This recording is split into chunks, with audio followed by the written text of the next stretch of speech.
Praise God. Hallelujah. So we had a great time today, and we'll get in deeper into the topic on that faith of Romans 4:17. Yeah. Go ahead. With regard to hope. He said, hope does not deliver. For instance, I Hope does not deliver you the goods. Faith delivers you the goods. Yeah. doubt is there. Suppose I hope for a building and hoping I die. I never get it. But hope, as far as I understand, hope means for me that ground, that eternal life. And for that I am hoping. For that I am hoping. So for hope for me is spiritual, and imagination. You said imagination is spiritual. Not all the imagination is spiritual, because I imagine about many things, many things. Maybe imagination for me is immaterial but not spiritual. But some imaginations are for me spiritual. For instance, I imagine for that ground, that eternal life, life after life, life after death. Then That you don't have to imagine, that you are confident and sure because you're born again. You don't need an imagination for that. For that, the Lord has promised you, you are sure about it, and that's why you are born again now. The hope that God says about faith, hope, and love is the strongest. Now, whether you hope or not, the second coming of Jesus, will he come? Now, that hope does not depend on you. But if you want the promise of God to be manifested in your life, that promise of God will first give you hope in your hopelessness. As long as you're hoping, it will not come to pass. Because for it to change from hope to reality, you require a substance called faith. Hope says, I'm so sure one day God will bless me. Faith says, I'm so sure that God has already blessed me in Christ, but the word of God says in Ephesians 1:3 that God has already blessed me with every spiritual blessing in the heavenlies in Christ Jesus. So faith person will say, this is what the word of God is written. I choose to believe, I choose to speak, and I choose to get my delivery because I believe in faith. Hope says, I know that God is good, and one day God will bless me, God will bring good things in my life. Now there's a difference between the two. One is expecting in the future. The other one is saying, I have already received because the promise says so. So as long as your prayers are in future tense, there will be no manifestation. But if the same prayer is now not only in the past tense, but you are believing in the past tense, now you are victorious. So every day when I'm speaking faith, I need to speak faith based on the promises of God. Clear? Because hope does not supply the substance, faith supplies the substance for things hoped for. As for the idli, what's the difference between hope and faith? The mold is your hope, batter is your faith.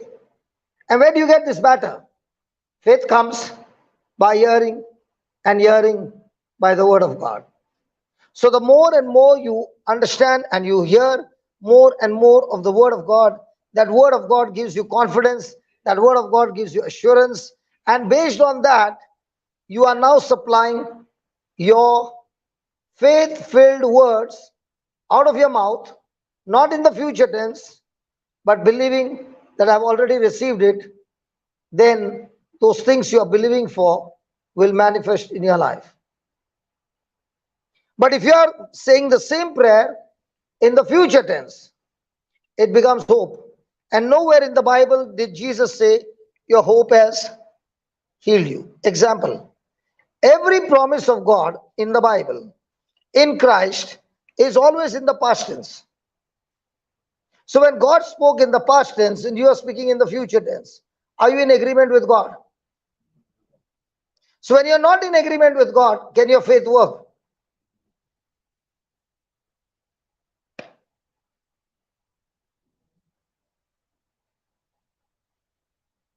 Is that okay?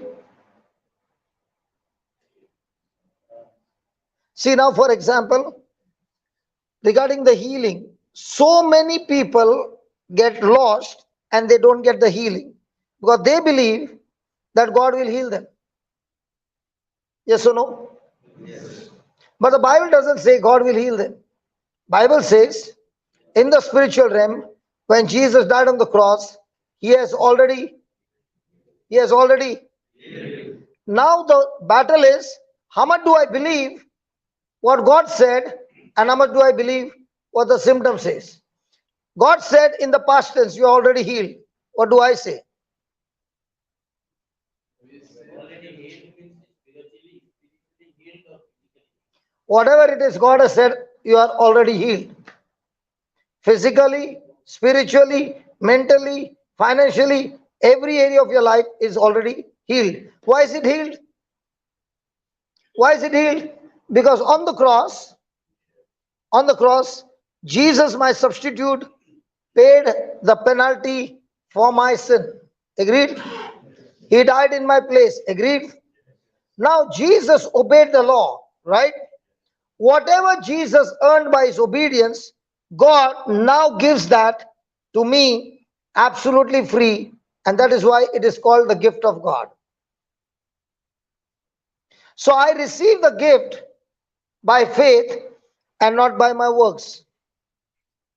I receive my healing not by my works.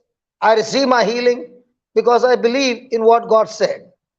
Now, how many people do you think will be working hard to get a healing? You don't work hard to get your healing.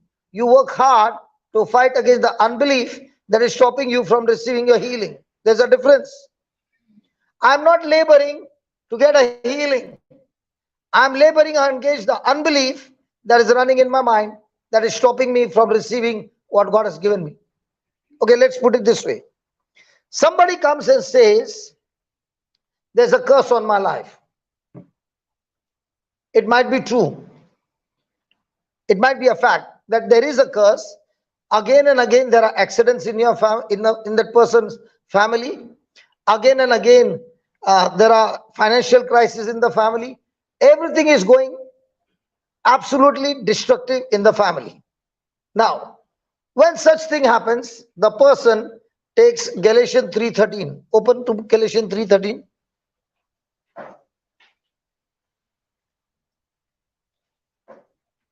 You must teach your parishioners this scripture.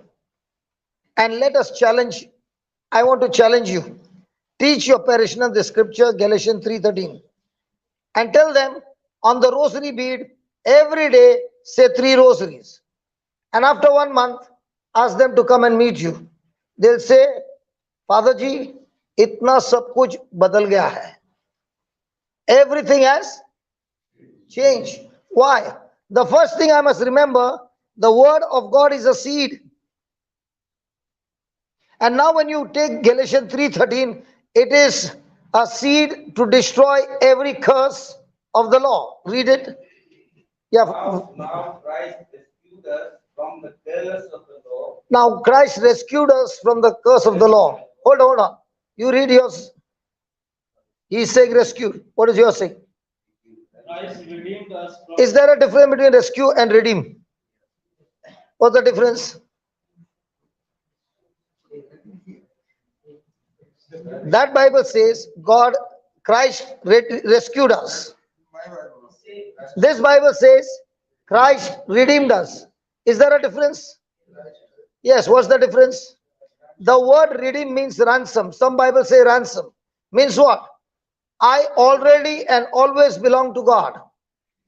But because of Adam's sin, I was made a captive and kept in captivity and in slavery by Satan, who made me do all the bad things. But now Jesus comes to save me. How does he save me? He saves me by taking my curse upon himself, and God made Jesus to be a curse for me, so that I am no longer under curse, but I am under Abraham's blessing. Now, when you look at Jesus on the cross, how many of us look at Jesus cursed by God?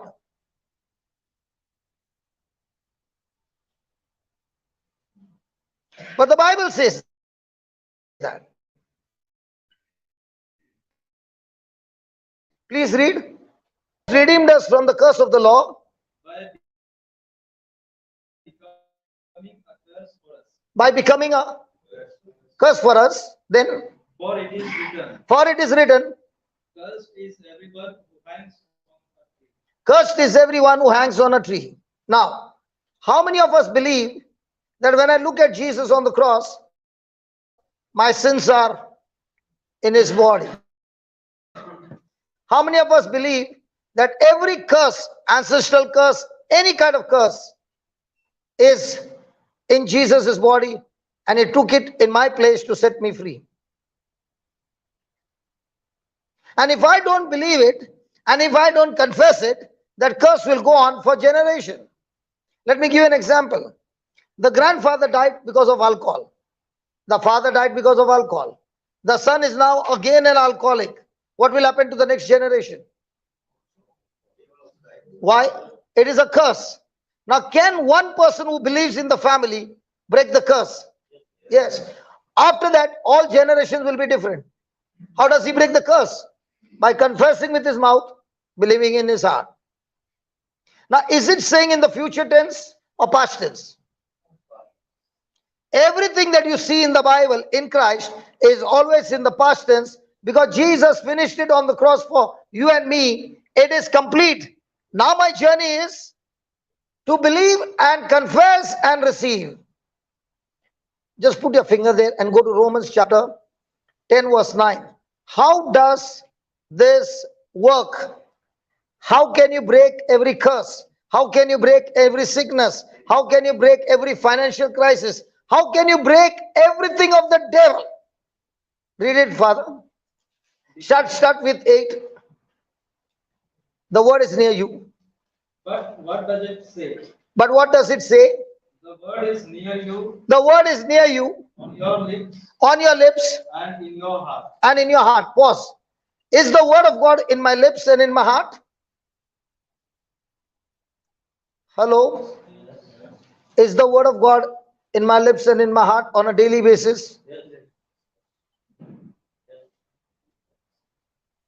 Can we be very, very honest?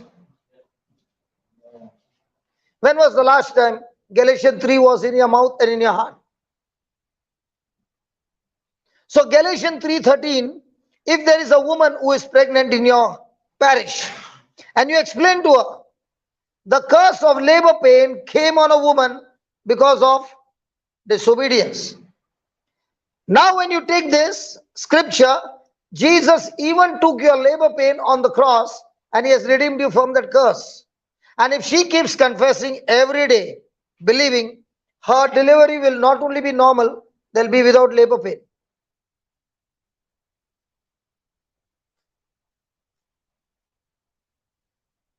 That is why I'm saying to you, you teach your parishioners every day 3 rosary of this scripture. Open your mouth and speak. 1 month. Just 1 month. They will come and say, Father, so many things were happening bad in our life.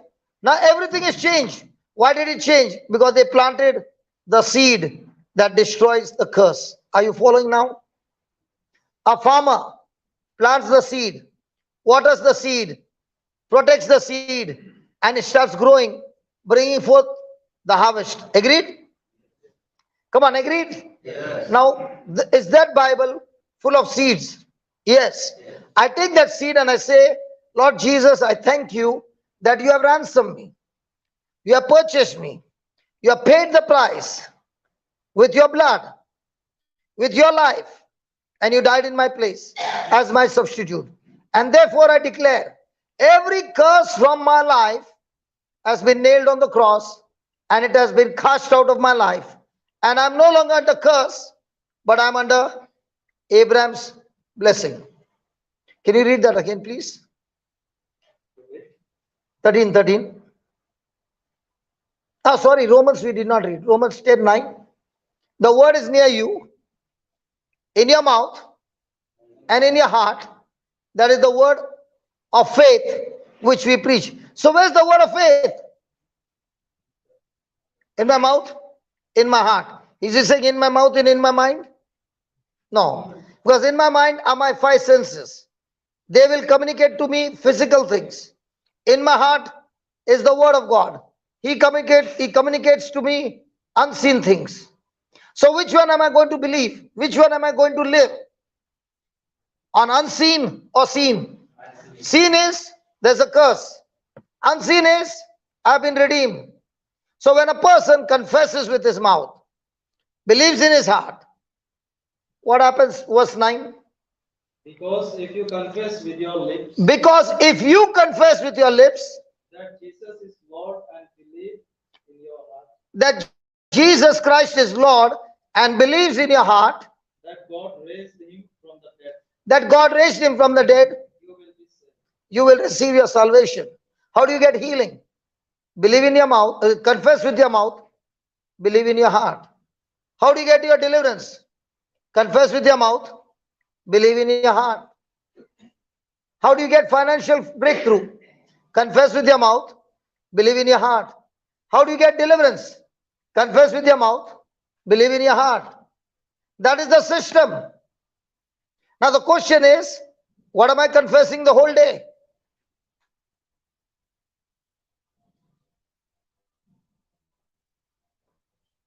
The next verse. For one believes with the heart For one believes with the heart, not with the mind. and so Hold on.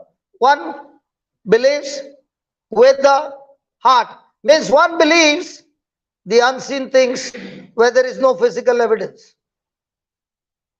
Our Christian life is a life where I have to train my spirit and renew my mind to live on unseen things, not seen things. And the person who practices and grows in believing the unseen, which is the word of God, he is the person who believes with his heart. Yeah, then believes with the heart. and so is justified. And so is justified. And one confesses with the mouth And one confesses with the mouth, and so is saved. and so is saved. Have you heard the word justified? Dharmikta, na? Justified is what? What is justified? Put right with God. Huh? Put right with God. Put right with God. Okay. How does a person get justified? He accepted what Christ did. Praise God. Now, we have all done crime. And God is the one who is a just God. Can he let us go? No. He has to punish. Because if he doesn't punish us, then he is an unjust God. Right? So God comes up with a brilliant system by which man can escape the punishment and at the same time be saved. So what does he do? He puts his son as a substitute for us. That is why every day you must remember Jesus Christ is your substitute. If you don't believe that, then you can't receive anything from God. So now, when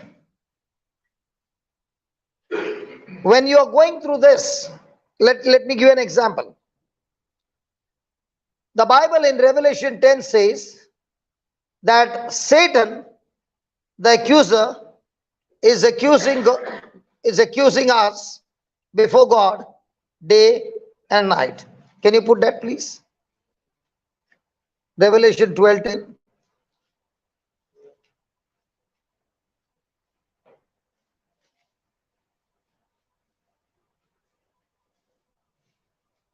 Then I heard a loud voice Then I heard a loud voice in heaven proclaiming, in heaven proclaiming, now have come the salvation and the power. again, past tense, future tense. Hello, talk to me, please. Past tense, future tense. Past tense. Now has come the kingdom of God And the kingdom of our God and the authority of his Messiah. Yeah, then. For the accuser of our comrades has been thrown down, For the accuser of our brethren has been thrown down. who accuses them day and night before our God. Now, what is the devil doing? Accusing before God the sin that we committed, the mistakes that we committed, and God, who is a just God, is hearing all that the accuser is accusing. Praise God. Hallelujah. Thank you, Jesus. Now, when he is accusing in the court of law, God's court, and God is a just, what he is speaking, is it a fact or not? Have we committed the blunder? According to the law, are we destined to go to hell? So, as the devil is accusing, we have an advocate, 1 John chapter 2, verse 1 and 2.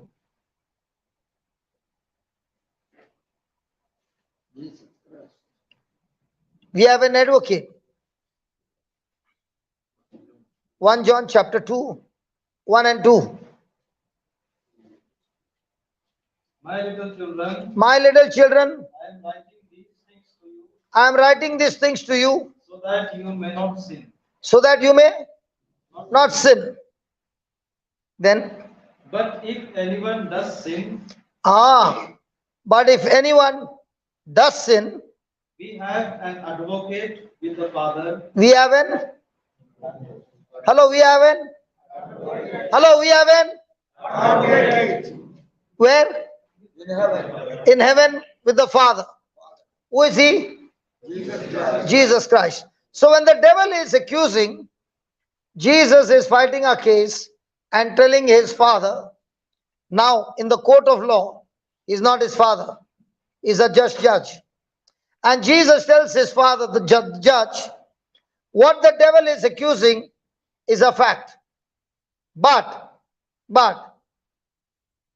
the punishment that was due on each one of us, I have I have taken taken him. it over.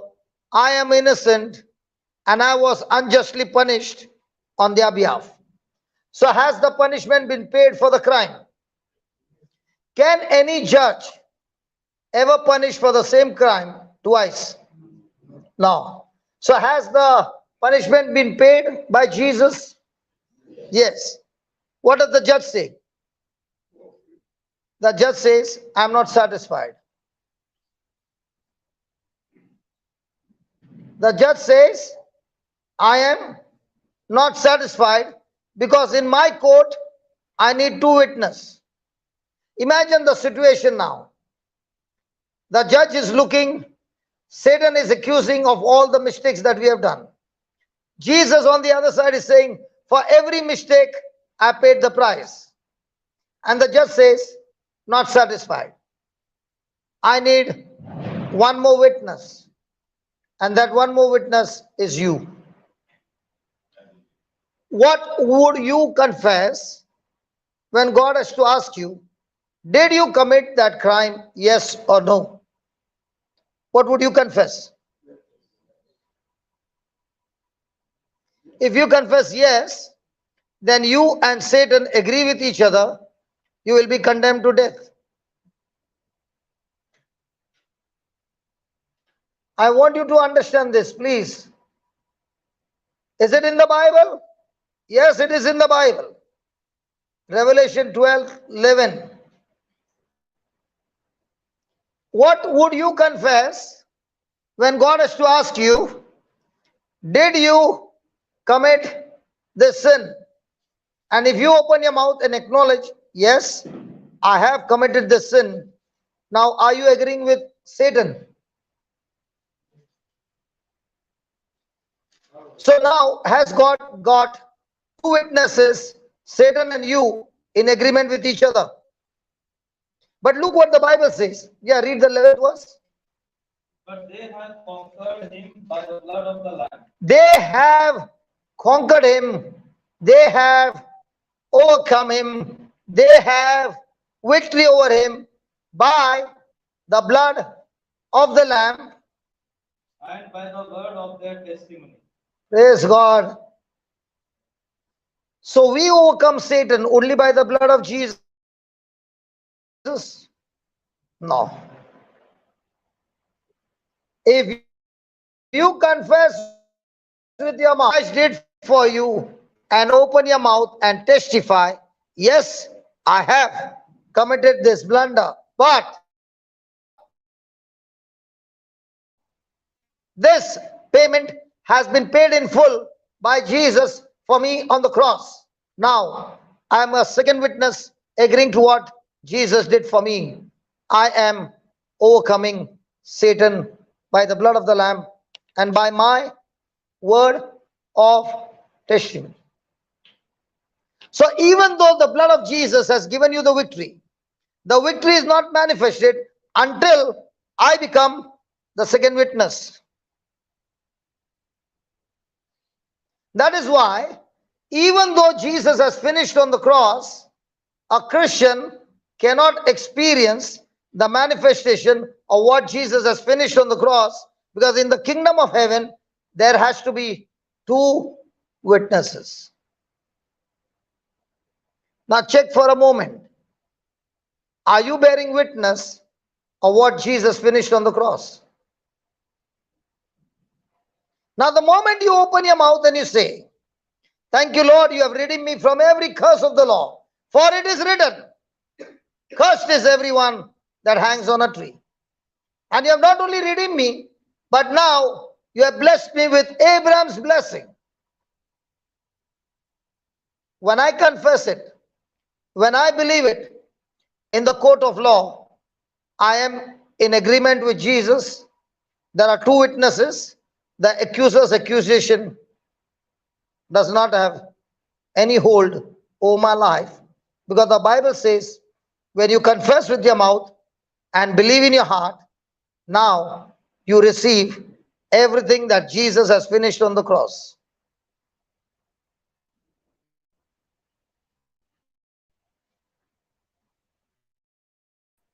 How many people are dying every day but not experiencing the fullness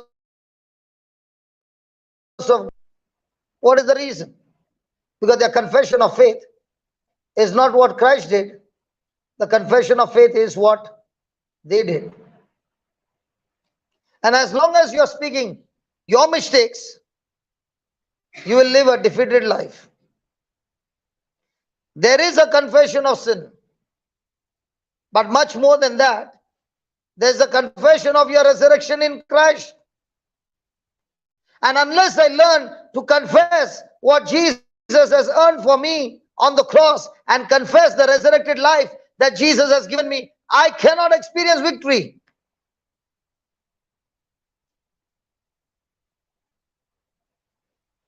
I want to challenge all of you. From today, you take any scripture in the new covenant, open your mouth and start speaking it every day. Let me give you an example. Take Luke 4:18 and 19 and start speaking it every day. And start imagining every day. You will say, now when I go and share my sermons, people are touched to the core and they say, Father, when you come and speak, something happens to my heart and I've changed my life. Why did it happen? Because now you are confessing and believing, and now that power, that water that is inside your well is being released, mixed with faith as you speak from the pulpit.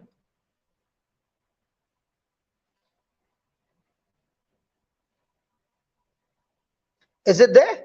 Written in the Bible? We overcome Satan by how? Not with blood of lamb only, but also with the blood of lamb and the word of my testimony. If my word of testimony goes wrong, then instead of getting what Christ did, I will get what I did. So how does the devil condemn you? He keeps reminding you of what you did. And how do you beat the devil at his game? You keep reminding him of what Jesus did for you on the cross. And the more and more you open your mouth and start speaking what Jesus did for you, you are now drawing the water from the well, and you're no longer falling into the trap of the devil, but you're overcoming the trap of the devil, not by your strength, but by faith in that promise of God.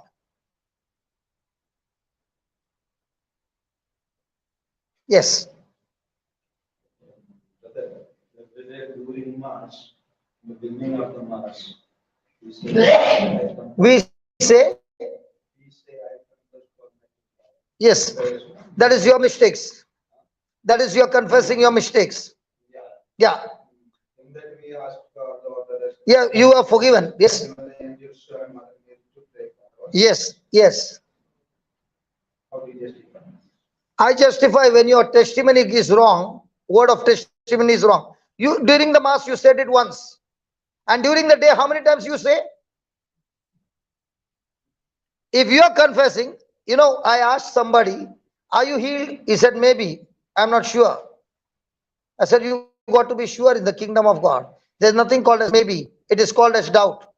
So I asked that person, are you a boy or a girl? The person said, I'm a girl. So I said, how do you know? Maybe you're a girl. The person said, I know that I'm a girl. In the same way, I know it's written there, and that's my testimony. Unless that happens, it won't happen. If you confess once in a day, and throughout the day you're confessing something else, which one will be the confession? Protestant brethren, often they say, when they ask us, especially Catholic people are the Muslims, they go and ask us, have you been saved? I am saved. I'm saved because I'm baptized in Christ. Yeah, that is there. But on that, why are these Protestants bashing us up? Because we Catholics don't know the scriptures. Simple. Very, very, very, very simple. Why are these Protestants? And the Protestants will come and ask you are those who only know what to ask. You counter ask them, they'll run away. Because you don't know your own scriptures. That's why they can bash you up. But if we learn the scriptures and we live a life of the supernatural, they can't even ask us. What did you learn just now? The word is near you, in your mouth and in your heart. I'll give you an example. Go to Joshua 1:8. Your question, I'm going to answer it. Joshua 1:8.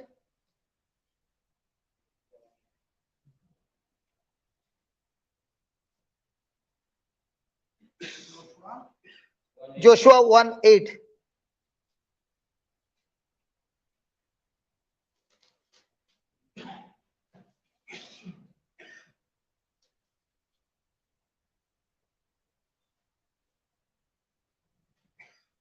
constantly read the book of this law and meditate on it day and night.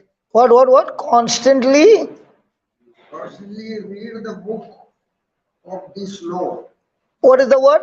Constantly. Constantly. Do we do that? In front of a Protestant, we don't have the word of See, God. whether a person is a Protestant or if that is not the matter.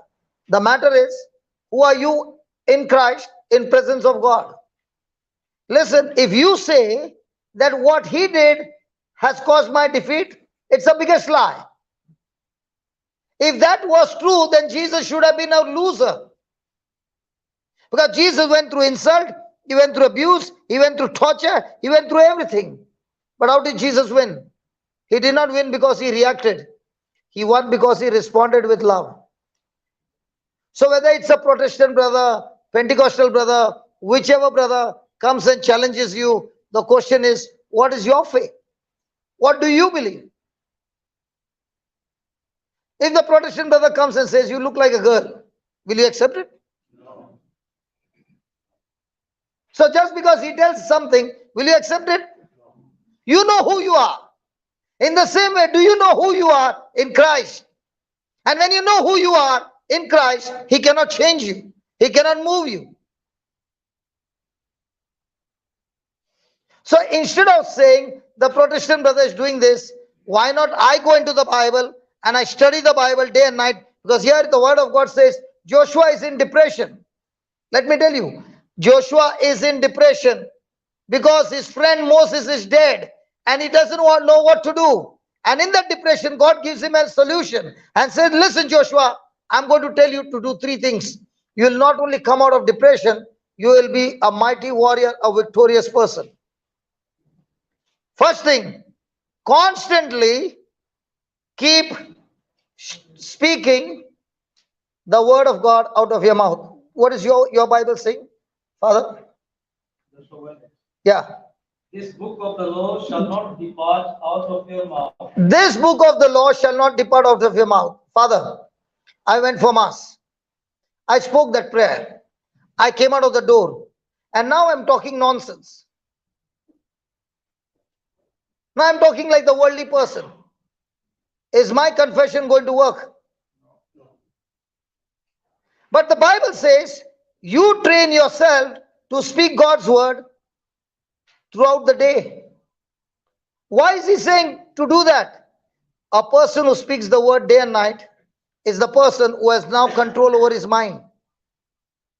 You cannot have control over your mind if you don't speak the word.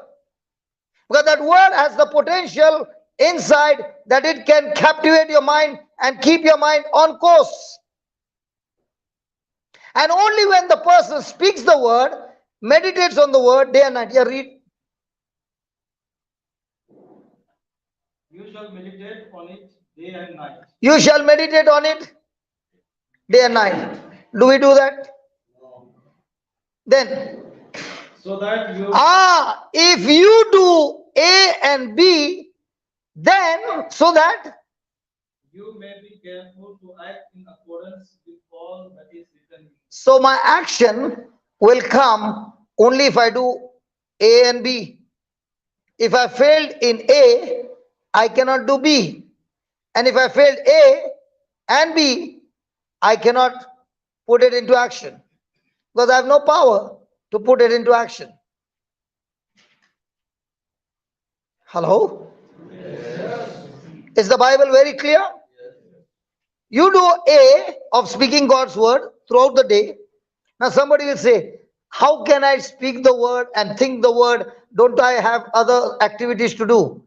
When you're worried, do you do activities? Yes. But are you still speaking to yourself in your mind? Yes. So if I know to meditate on anxiety, fear, and all that, how much more I will have the power of God when I deliberately train myself to speak the word day and night.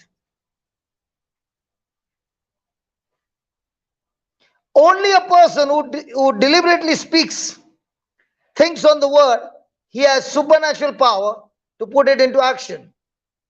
He is no longer scared of death. He is no longer moved by his senses. He is moved by faith. Why is he moved by faith? Simple. When I open my mouth and I speak, and with my mind I keep on thinking, my ears are hearing the word. And when I hear the word, faith comes. Like a farmer who grows corn, in the same way a Christian grows his faith by opening his mouth and speaking day and night the promises of God.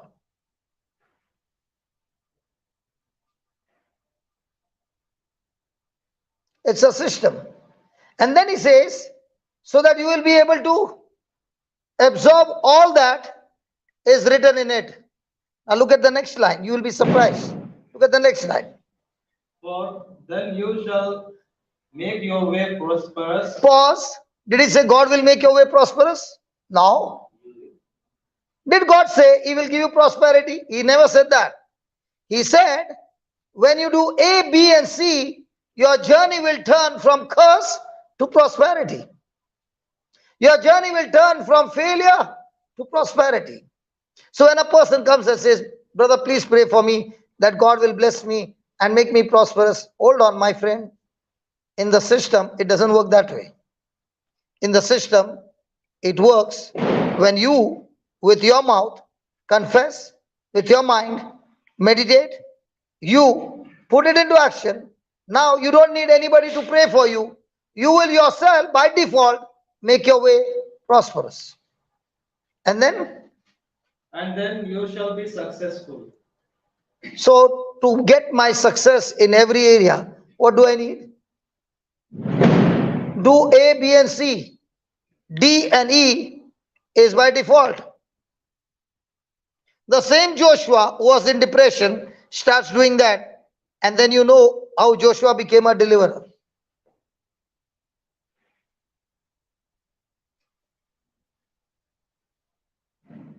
Is it saying full day? Full day. Now, what happens to a person who is listening to the word of God and sits at night and keeps watching television? And the television is giving you knowledge. And every knowledge has got power. And when you are downloading that knowledge, is that knowledge different from the knowledge of the kingdom? Come on.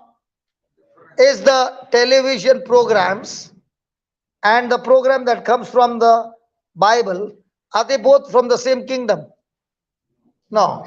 So what are you inputting every day?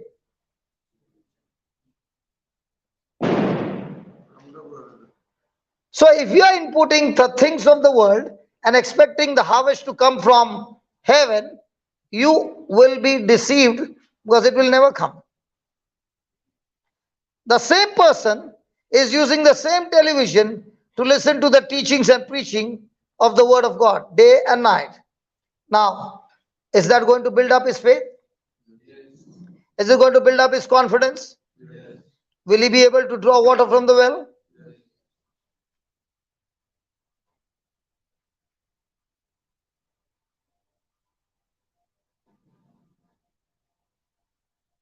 Is the Lord making it very, very clear?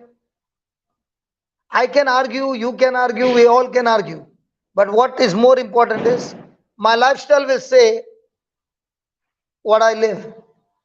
That's why Jesus said, you will know the tree by its fruit. When will the person produce fruit of the Spirit? When his thoughts are godly. When his thoughts are scripture based. And if his thoughts are not based on the scriptures, that thought is the root which will produce the fruit.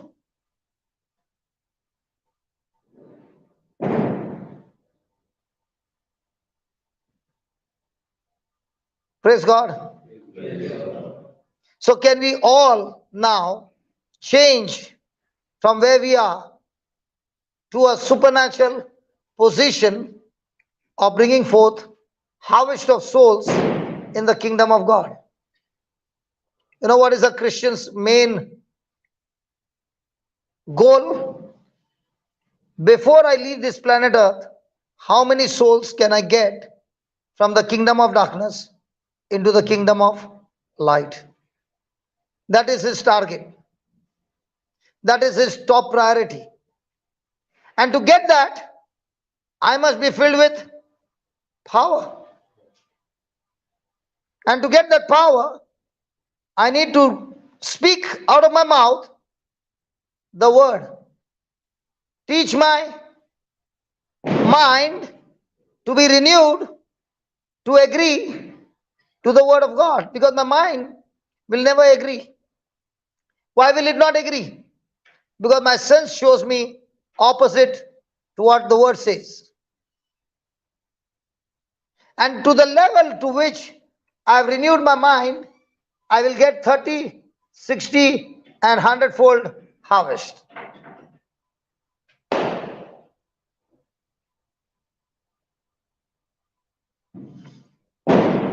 Hello, is that clear? Any question? Question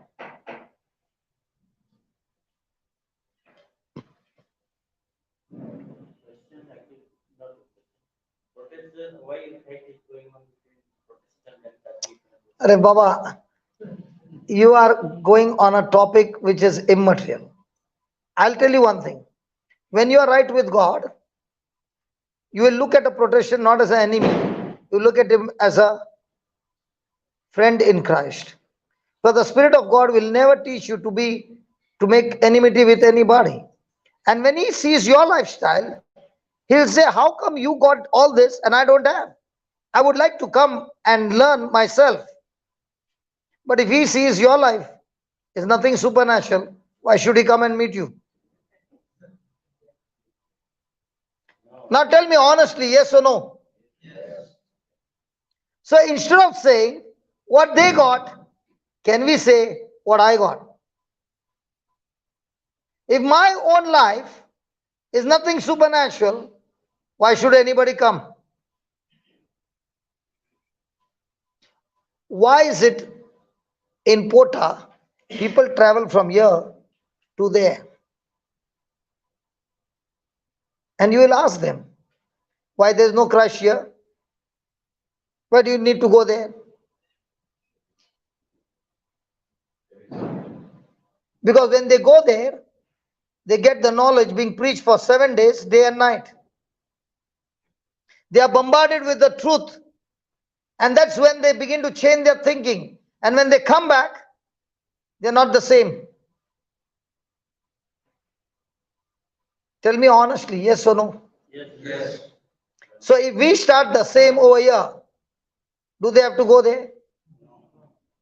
If my restaurant here is giving me fantastic food, will I go to the next restaurant? No. But you will say that restaurant is a bad restaurant. Listen. Before pointing there, you check your restaurant.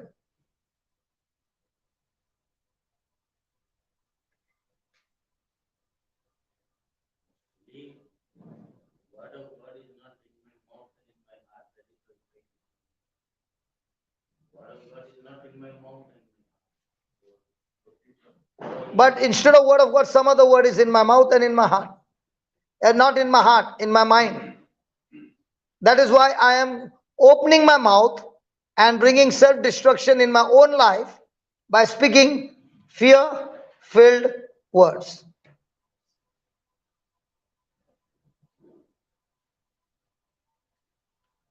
The question that you asked, let me answer that.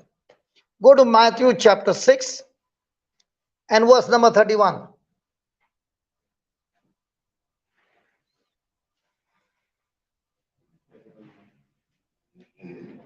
6:31.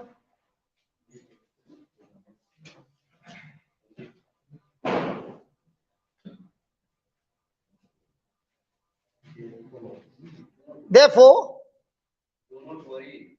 do not, Worry and say, therefore do not worry. worry and say, what? What will we eat? What will we eat? Or Or what will we drink? what will we drink? Or Or what will we wear? where? Now, do we have these questions? No. Are they the basic necessities? So Jesus is saying, do not worry, saying, what will I eat? What will I drink? What will I wear? And then the next line. Only the Gentile is worry. Here the word Gentile is there. Look at some other translation. It says pagans. What is that? Pagan? Gentile. Pagan is there. The pagans busy themselves with such things. Now tell me, how many people who come to church on Sunday come with worry?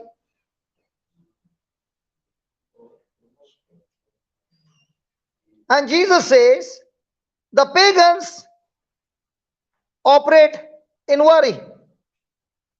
Christians don't operate in worry. Can sometimes we be a pagan? Sorry? All those operated worries are fake. I'm not saying, Jesus is saying. Yeah. So when a person is worried, is he connected to God or is he connected to his trouble? As long as his focus is on God, he cannot have worry. The moment he has turned his focus from God to the situation, is full of worry. And Jesus says, those who are worried are pagans. So now I understand worry is extreme demonic. But did anybody tell you that? Because inside the church, to be worried is extremely common. But inside the church, if a person is speaking faith, then it is extremely uncommon. And if he is speaking faith, then the next sentence will come, I don't think so, he's a Catholic. I think he's a Protestant. Circumstances is such, so I have to worry. Because full day is talking the word of God. I was in down south having a retreat for the priest. 3 days were over, and one priest came and said to me, can you tell me one thing? Are you really a Catholic? I said, yes. I said, I'll give you the answer in detail whether I'm a Catholic or a Protestant. So I said, open to Psalms 1 and see what does it write about a Catholic. Psalms 1, verse 1. What does it say about a Catholic?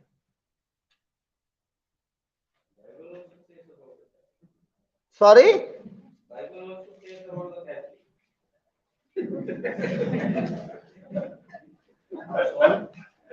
Catholic. Psalms 1, verse 1, 2, and 3. Yeah, read. Happy are those Happy are those. who do not follow the advice of the wicked, Happy are those, or blessed are those who do not take the counsel of the ungodly or the wicked. Then, or take the path that sinners tread, or take the path which sinners take. Then, or sit in the seat of scoffers. Scoffers. praise God. Now, let me give an example regarding this. You shall not take the counsel of the ungodly, right? This is a real story, okay? The boy and a girl are both in charismatic. The girl is an excellent singer. The boy is an excellent preacher. They both find themselves attracted to each other. Both are charismatic. Both are in prayer. And they both decide to get married. The boy is a culture and a tradition which is extremely strong. And the girl comes from a culture which is extremely free. Are you following? Now they get married and they are under one roof. The girl goes to work with a t-shirt and a jeans. The mother-in-law is extremely angry. So the mother-in-law starts talking to the son, how come your wife can wear all these clothes? Now, as the friction started, the boy has no issue because he was meeting her. At that time also she was wearing t-shirt and jeans. Now, the mother keeps talking to the son day and night. Is the son now getting the friction more and more? Yes, Now, will he open his mouth and speak to the wife? surely he may.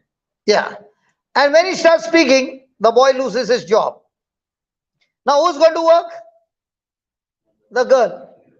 Who runs the house? The girl. And yet she comes home and she has to hear everything. In this frustration, the boy makes a mistake. Now, when he makes a mistake, a big mistake, the girl goes and tells the mother-in-law, your son has done this mistake. Can you please advise your son? She turns around and says, he's a boy. Have you ever heard that? वो तो लड़का है. नहीं सुना आपके गांव में? अगर लड़के ने गलती किया तो मां क्या बोलती है? वो तो लड़का है. लड़की ने गलती किया तो फटका मारना है. लड़के ने तो गलती किया, वो तो लड़का है ना, गलती तो करेगा ही ना. नहीं होता है? होता है कि नहीं होता है? Now the mother is annoyed with the girl. So the mother is giving the boy advice after advice. And the boy is saying, I must respect my elders and submit to my elders. But the mother is giving ungodly advice. Does the boy need to do that? That's what Psalm 1 says. When you take the counsel of the ungodly, your life can never be blessed. Who is an ungodly person? An ungodly person is anybody who gives you any counseling that does not align with God's word. What happened? It ended up in a divorce. Did they plan to have a divorce? Small frictions began to grow, and it ended up in a divorce.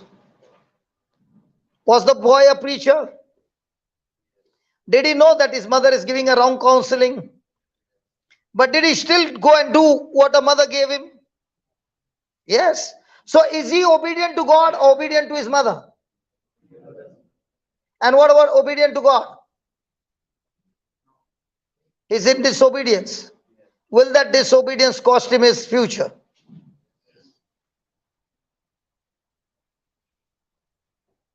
Read the second line, second verse. Yeah, Father Sandeep. But their delight is in the law of the Lord, He delights in the law of the Lord, and on his law they meditate day and night. and the person meditates day and night. So the person is delighting in the word and is meditating on the word day and night. And when he does that, he's no longer a Catholic. Is it written there? Hello? Catholics are supposed to delight in the word and meditate on the word day. And what happens when you delight in the word day and night? Look at the next line. They are like trees They are like trees. planted by streams of water, They are like trees planted by streams of water. which yield their fruit in its season. Because of the living waters, they yield fruit in season. And the leaves do not wither. The leaves do not wither. Let me tell you, the tree which is having leaves, the leaves are always for the tree, because the leaves produce food for the tree. The fruit is never for the tree. It is always for others. So if you are a tree that is delighting in the word, meditating in the word day and night, you will be a tree that will not only produce the fruit, but very important, you will have green leaves. Means in your personal life, there will be blessing every day. Goodness of God will show up every day. Why is it showing up in your life? Because my roots are going deeper and deeper in the word of God. And what's the next line, Father? In all that they do, they prosper. Now, all that they do. So, the third verse will come to manifestation if a person is doing verse number 2. So, are Catholics also supposed to do that?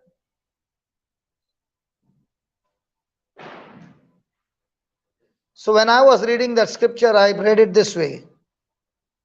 The Catholic, when he delights in the word day and night and speaks the word day and night, meditates on the word day and night, he changes from Catholic to Protestant. Is it given there? If you really love God, then you always want to talk to him through his word. Do you know when we fill up the form, there is something called as what is your mother tongue? इधर है कि नहीं छत्तीसगढ़ में? What is your mother tongue? Why don't they put what is your father tongue?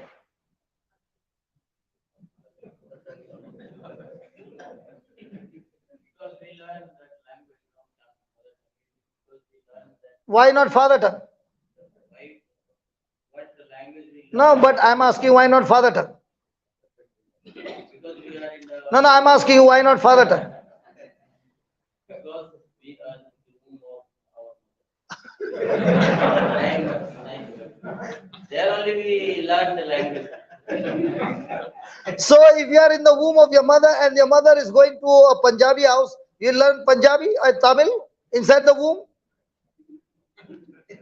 So when you come, the person starts speaking Tamil. Okay. According to Jesus, there are only two fathers. The father of our Lord Jesus Christ who speaks the truth and the father of lies who is Satan. Agreed? Come on. What you are studying right now is the father tongue of heaven, studying the scriptures. But you are studying the scriptures in a mother tongue called English. Sometimes I'm speaking in Hindi. So I'm talking the father tongue in a language called Hindi. Now the question is, if I'm a child of God, whose tongue should I learn first? The father of lies or the father of Lord Jesus Christ? And if I don't know my father's tongue, then there's a big problem. Do I really belong to the family?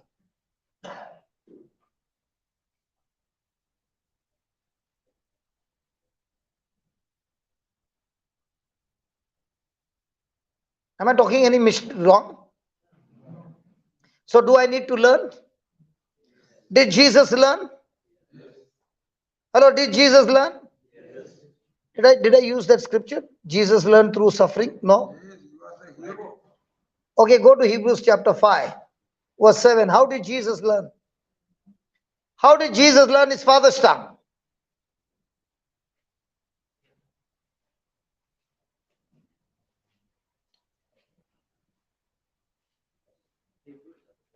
Hebrews 5, 7.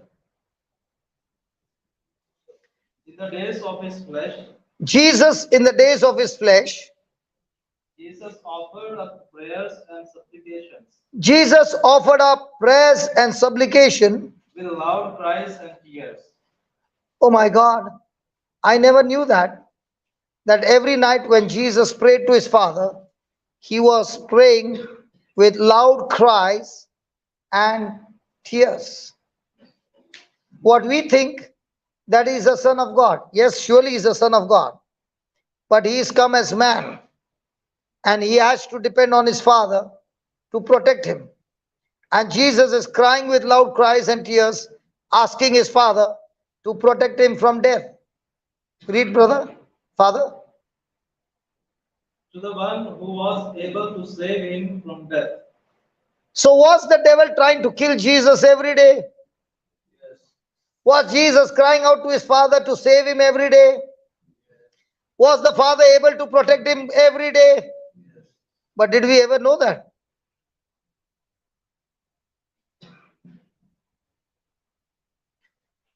The Father protected Jesus from death every day and night. But when it came to the cross,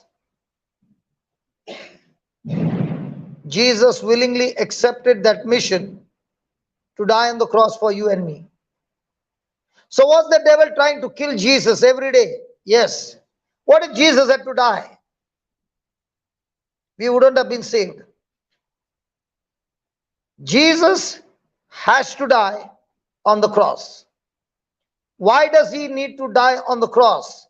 Because the worst of the worst criminal, the punishment for that criminal was to be hanged, to be crucified on the cross, according to Roman law. And that is why Jesus takes that punishment and he dies on the cross so that you and I can be set free. And then, And he was heard because of his reverent submission. so did the Father hear his cry? Why? Because of his submission, because of his reverence towards the Father. And after that, Although he was a son, listen to this. Although he was a son, he learned obedience through what he suffered. is it given there? Jesus learned? Hello? Did Jesus learn? Yes. How did he learn? In the mud, he learned obedience how? In the midst of his suffering. How do you and I learn obedience? In the midst of our suffering, in the midst of our trial, in the midst of opposition. So did Jesus have to do all this? So if Jesus had to learn the scriptures to get victory, how much more you and I need to learn?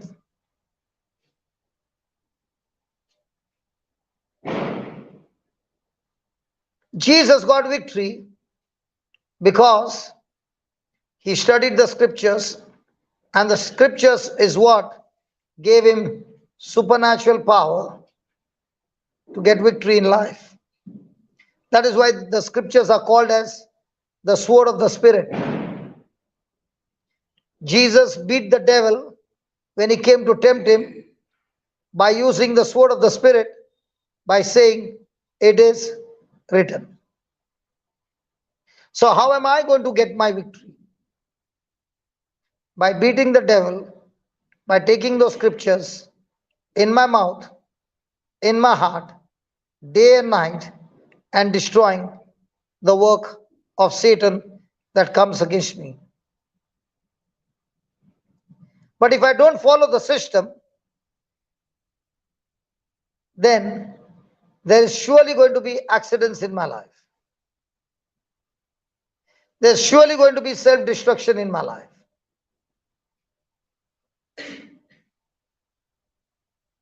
What do you say? Children of God, what do you say? Yes. The Lord is saying, those who have eyes, see.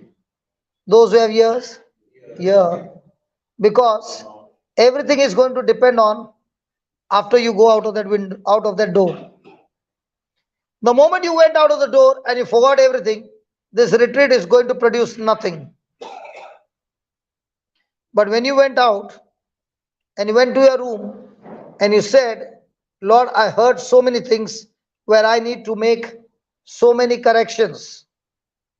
The proportion of your correction is the proportion to which you'll be operating in supernatural.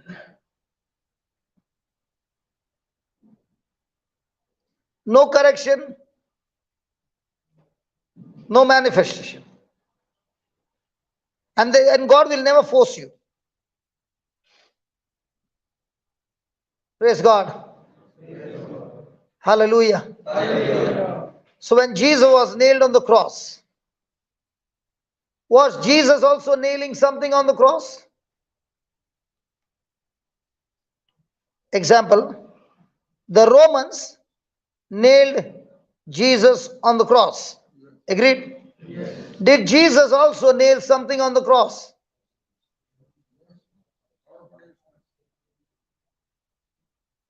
Go to Colossians chapter 2, verse number 13.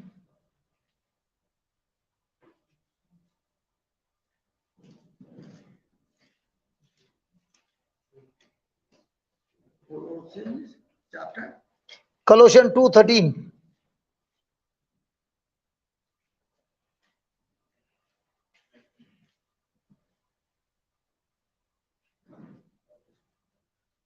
Even when you were spiritually dead Even when you were spiritually dead because of your sins because of your sins and the uncircumcision of your flesh, and the uncircumcision of your flesh, God gave you life with Christ. God, Gave you life. past tense, future tense. Every time you read the Bible, you will always get it in past tense. God gave you life in Christ.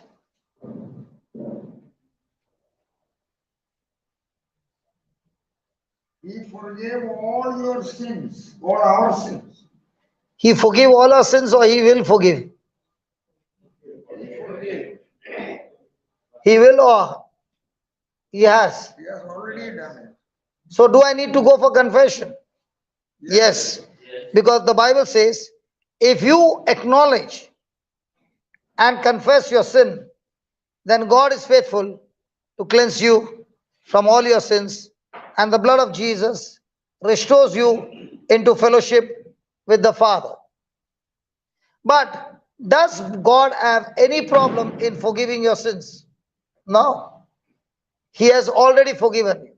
But the system is, you must open your mouth and confess your sin. Now, in other words, if your dad has put lakhs of rupees in your account, is it now his or yours? Mine. Mine. So if you want the money, do you get the money without following the bank system? What if you go and beg with the manager and say, give me the money? Do you need to follow the system? In the same way, God has made a system. Forgiveness of sin has been deposited in the account. But when you come and acknowledge and repent, not only your sins are forgiven, but the blood of Jesus cleanses you from all unrighteousness and gets you back into fellowship with God. Now, that is one part of confession. What about the second part of confession? You confess your sin and you got your forgiveness. After that, what?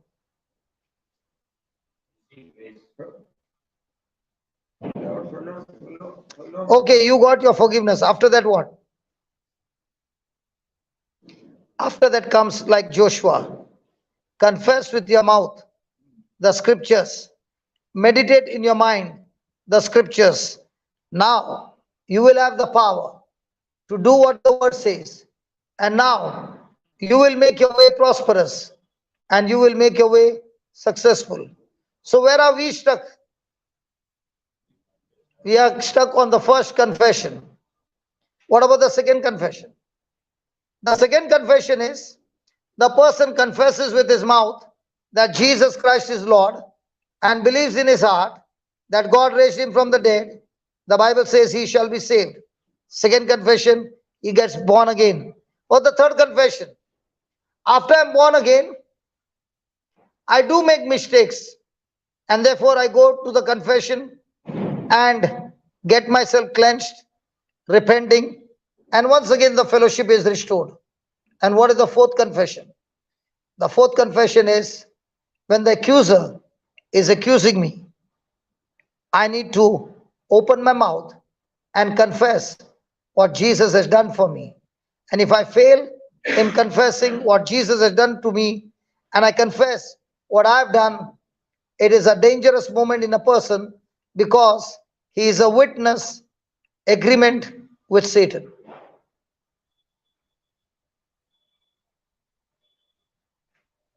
And remember, life and death is in the power of your tongue.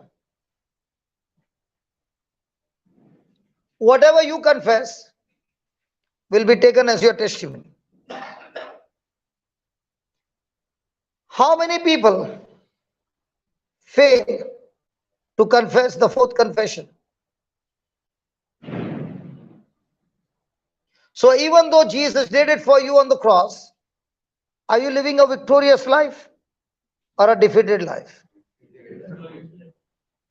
But now that you understand that I will not agree with Satan, I will agree with God. And now you're taking the scriptures. Every time you read the scriptures in the letters of Paul, in Christ, through Christ, with Christ, they are all promises. And when you take those promises, open your mouth, confess them, and believe them, those promises will begin to manifest in your life, and you will experience life supernatural because you're confessing your testimony.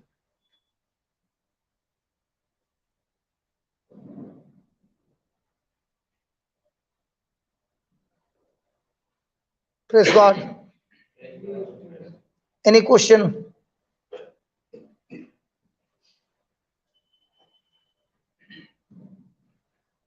Thank you, Jesus. Any question?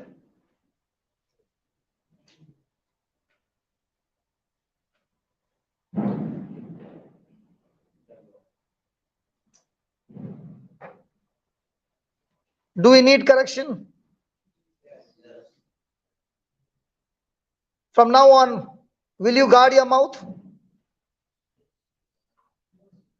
Because out of your mouth comes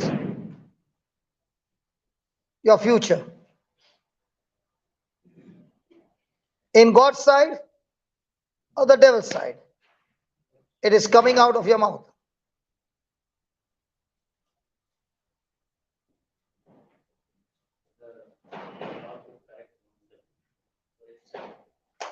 I will go for retreat, annual retreat every year.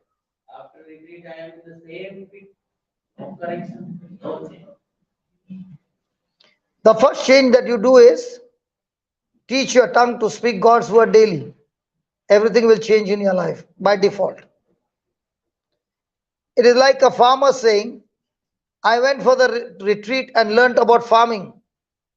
Then I came home and I labored in the field but never planted a seed. And then he says, I worked so hard for 1 year and there was no harvest. Why was there no harvest? Because you never used your mouth to plant the seed.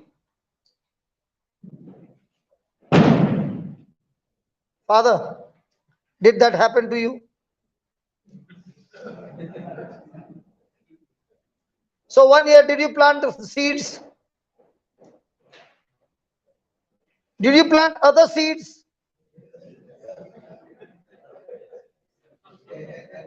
Now what seeds you planted, will the harvest come? So can you blame God? God, how did this come? He said, you planted it.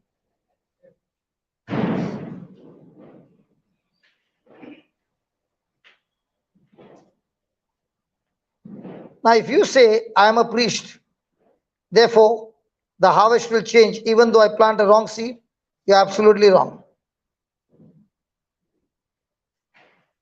Whatever seed you plant, whether you are a priest or not a priest, the harvest will come based on the seed, because the seed will only produce its own kind. The seed cannot produce something else. And once I understand that the kingdom of God is sowing and reaping, once I understand that the Bible is the word which is a seed, and the more and more seeds I plant in my room, sitting with the Lord every day, in no time you'll find those thoughts that were captivating you, those thoughts which were torturing you, those thoughts have run away from you. I asked the person, when did you stop drinking? This person said, I never stopped drinking. I said, what? He said, I've never stopped drinking. So I said, do you drink? He said, no, I don't drink, but I never stopped drinking. I said, I don't understand. He said, from the time I began to feed myself with the word of God, the spirit of alcohol left me. I did not leave him. And because he left me, I don't have the desire to drink. Did you get your answer? Father? So when you feed yourself, what will be the harvest? Heavenly. When you do not feed the word of God, what will be a harvest? Like every other common person in the world. That is why you see those shepherds who have done a big impact in the world are those who labor day and night to teach their spirit, to teach their tongue, to teach their mind, to speak God's word and submit to God's word. When a person does that, by default, the harvest will be godly, supernatural, super miraculous. The system is absolutely clear. The question is, will I do it or will I not do it? Or like this father just said, I go for annual retreat every year. I hear what is being taught. But after coming, I do the same thing what I used to do before. Will there be any change in the harvest? It's like a person who is putting salt in the coffee every day and praying to God, God, please make my coffee sweet. He goes to the annual retreat and there he learns, instead of putting the white powder called salt, put a white powder called sugar. He brings that sugar from the retreat, comes home, puts it, and after that, the sugar is over. Once again, he starts putting the salt, and now he's saying, I went for the retreat last year, and this year also I came, but my coffee is still salty.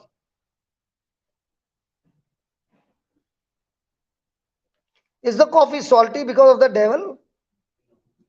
Because of God? Or because of me?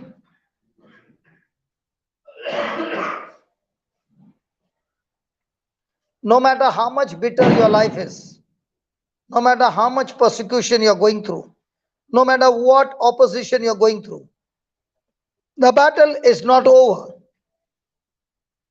Whether you win or lose is not going to be decided by the situation. Whether you win or lose is going to be decided by how you respond to what was given to you. And Jesus is an excellent example. Jesus responded with love. That is why he said, Father, forgive them, for they know not what they are doing. So every battle, every day is going to depend on your response. Not what the devil is doing, not what he is doing, not what she is doing. It is always going to depend on how do you respond or how do you react. You react, you lost the battle. You respond with love and forgiveness, you have won the battle all the time.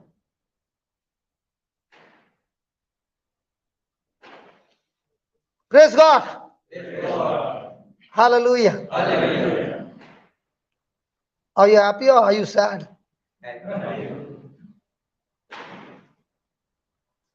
I am, by the grace of God, pouring out my heart to give you the seeds that God has given me with only one intention. Because the day you change, you have got so much of potential that you can bring a complete turnaround in your parish. Do you believe, I want to ask you, do you believe a priest comes to a parish and is an excellent in the word, excellent in love, excellent in forgiveness, and he uses the church every day for evening service? In the beginning, very few people come, but he's not bothered about how many comes. He is doing it every day. Within a few days or weeks or months, will his church become full? Why does the church become full? Because everybody out there have got issues and they don't know how to come out of their issues. You are the one God has chosen to teach them how to come out of issues. And when they learn how to come out of issues, one person will go and bring the whole family. He will go and bring the whole relatives. That's what happened to the Samaritan woman. Jesus touched only one woman. She went and brought the whole town.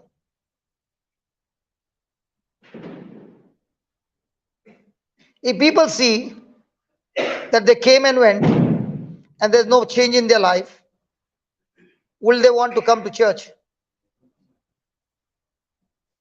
But if they see that when I come to church, I go back with something new that I learned practical, that I can go and use it and come back next Sunday and tell Father, Father, you told me that, I did it, and here's the result.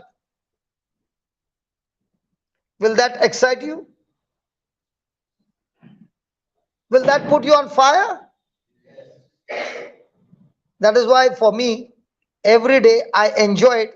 So my job is to scatter the seeds. My job is not to make the seed grow. To make the seed grow is God's job. My job is to speak the truth and walk out. God's job is to take that seed and make it grow. And when I meet people afterwards, they say, my life has changed.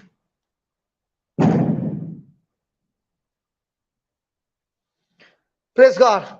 Praise God. So Father, we thank you so much. Today, you have taught us how important it is to confess with the mouth and believe in the heart.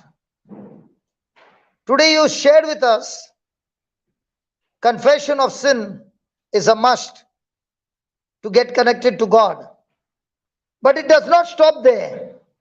If I confess my sin and don't confess the promise and what Christ has done for me, I still live a victim life. But when I learn to use my confession of taking the promises of God and the Spirit of God working on those confession takes me into the supernatural. Father, thank you for showing us that we overcome the accuser, the devil, by the blood of the Lamb and by the word of our testimony.